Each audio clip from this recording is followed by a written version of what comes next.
Welcome back, everyone, to the Startable Vlog, the place where everyone can be an entrepreneur. I'm Nicole Dickens, the founder of Zoetica, where we help you find those ideas worthy of starting, launching, and scaling for maximum impact. The Startable community is about igniting the entrepreneurial spirit by creating opportunities for those at the early stages of entrepreneurship to discover, then launch those ideas into the world. And it will forever be free to join. Now, we're continuing to debunk the myth that my only problem is money by focusing on the what of the what, who, when problem statement uncovered in an earlier post. Every time I hear any of the variations of the phrase, I just need some funding, I know we need to go back to the drawing board, because what's generally behind these assertions are what I refer to as the what, who, when problem, and not the how much one we think it is. We've spent a great deal of time discussing what makes an idea great, worthy of starting up, by making sure it brings transformation to your intended audience, be they customers, clients, your user base, your community, because it solves a problem or meets a felt need. Well, the what of the what, who, when problem focuses on the idea itself.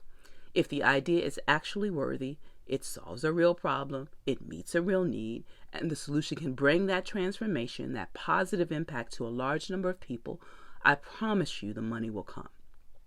Too often we aren't able to garner interest because the idea isn't big enough. It doesn't solve a real problem, or solves a problem that isn't as important to most as it actually may be important to you. And that last one is very, very common. So what makes a problem big enough? Your total addressable market, or your TAM, is just too small. It's not enough people to fit the profile of the consumer of the solution you want to bring. And the best example I can think of here is maybe a green M&M separator, right? There are people in the world who only will eat the green M&Ms, and you want an automated way to quickly separate the green M&Ms from all the other M&Ms in the bag that you receive. That's probably a very small target market and not worthy of the effort and investment to actually create something to sell to individuals who have this weird desire to only eat green M&Ms, right? Another problem is your solution is too simple, and therefore it isn't defensible.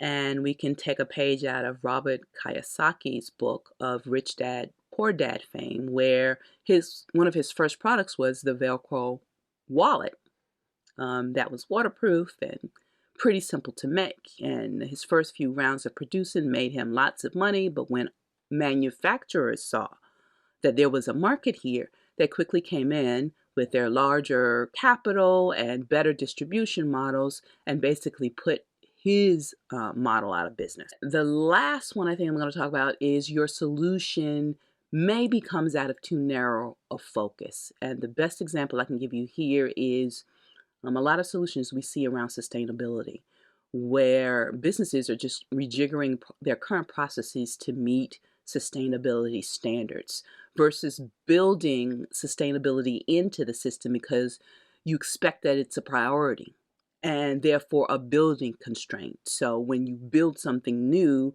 you have to include the constraint of it also has to be sustainable. So you've just widened the possibility of how sustainability can actually impact a business process, a product, a service from the bottoms up.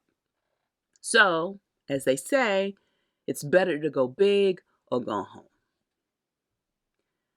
Then there are those ideas that don't solve any real problem or meet any real need. And those needs don't have to be as serious as feeding the hungry or as large as feeding the hungry. Great idea. And if you have ideas on this subject matter, by all means, go for them because we need it, right? But it also encompasses those ideas that solve problems that just make life better, or what some refer to as the first world problem. I remember when the first iPhone came out and I was like, woo-hoo, because I was carrying around a phone, a PDA, a music player, a camera, and a bunch of maps before that baby came into existence.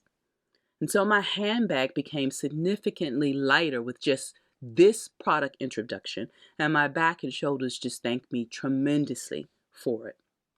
And so this brings us to the last point. The idea doesn't solve a problem people find that important to solve. The best way to describe it is that it solves an inconvenience at best that people are willing to live with or they're not willing to pay money for. And my example there could be that green M&M separator, because after all, you have hands, you could do that yourself.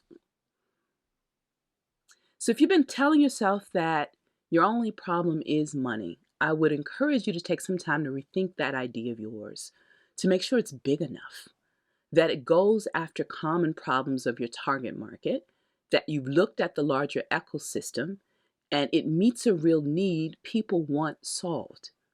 All of these potential barriers to funding can be avoided or overcome by simply doing a bit of idea validation.